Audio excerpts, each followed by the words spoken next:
Welcome back to Point Blank. We're on the topic of the AIG financial crisis and the impact it's been having in Singapore regarding AIA policy and policyholders and investors as well. Maybe our experts in the living room can, explain to us in a very simple manner how insurance investments work in Singapore. I think insurance investment is just another form of investment. When we look at insurance from the investment standpoint, not the protection standpoint. The endowment and life policies are a form of long-term investment where you don't directly get involved. The insurance company does the investment for you. The real issue there is whether they get the kind of returns they've promised you or not. Then we have the investment-linked policies, which are directly linked to funds. You have it's much more transparent. You can see how they perform. You know what funds you are going into. So this is basically the difference. The performance and the investment really is a reflection of the general economy. To some extent, it may depend on the individual company, how well or not so well they've invested the funds, but to a large extent, it's a reflection of the general economy. So when we say that insurance companies are not giving that kind of return, it's very often a reflection of the general economy. It's not just insurance companies, it's other unit trusts or other funds or other forms of investment products will also be impacted. What we're having now is, for example, the Straits Times Index has dropped quite significantly. So the investments that insurance companies have put in for their life insurance products and the endowment products will be impacted.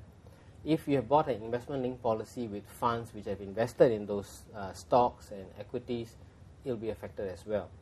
So, but then by the same token, if you went and bought another unit trust or something, chances are it will be impacted as well. So not very different in that sense.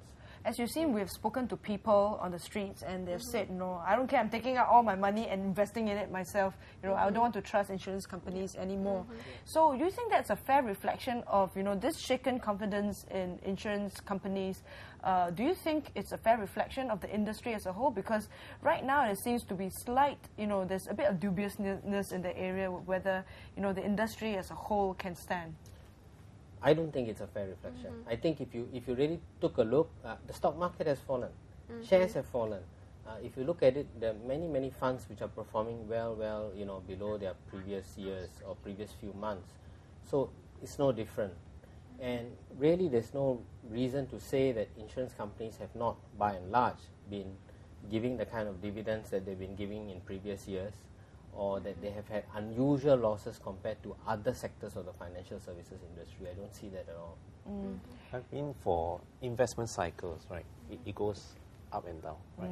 I think that there's investors have to recognize that there's the part and parcel of the investment cycles. It goes into the economic cycle. And of course, most of us are long-term investors. That means to say we don't punt the market, we don't speculate market. So it's very difficult to do market timing. So what you can do is, of course, asset allocations and to have sufficient time horizon based on your risk profile. You look for the right type of investments. Okay, and you have to understand is that despite the up and downs, over a long period of time, investments generally give you much better returns. Example in 1987, okay, October crash. That day itself, US Dow Jones, I think they crashed more than 21%. So if for someone who panicked, compared to someone who just leave it there, okay, the person who have panicked will have withdrawn some money, take the money off the table, okay, thinking that, oh, I will try to time the market. Compared to the person who did nothing, basically 1 year later, the person has recovered, the person who did not withdraw the investments, and actually have a reasonable returns. As for the other person who tried to market time, eventually didn't get into the market because why? When it become, or when we start to recover, they say, oh, maybe you'll go down further.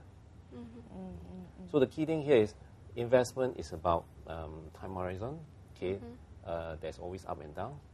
Okay, as long as we diversify, okay, and take the right asset allocations, keep a lookout of how your investment are doing. I think over the long run, you'll be fine. I think there's a key word that he said there, diversify. And I think one of the things that people should bear in mind is that they should diversify their investments. Just spread it out Spread instead it of out, keeping one basket. not have it in one place. So even your insurance, buy it from more than one company. Yeah, that's right. Well, you heard that on Razor TV. Expert advice for you. But yeah, that's all we have for you tonight because we ran out of time. But before we leave you, here's our Razorism for the day. There was a time when a fool and his money were soon parted, but now it happens to everybody. And that quote comes from Alfred Stevenson, an American politician and governor of Illinois from 1949 to 53. Well, thank you for joining us tonight. We've enjoyed being point blank with you. Don't go away though, because news is up next with Razor's Top 5. Thank you for being with us on the show. All right. Bye-bye. Thank you. Thank you.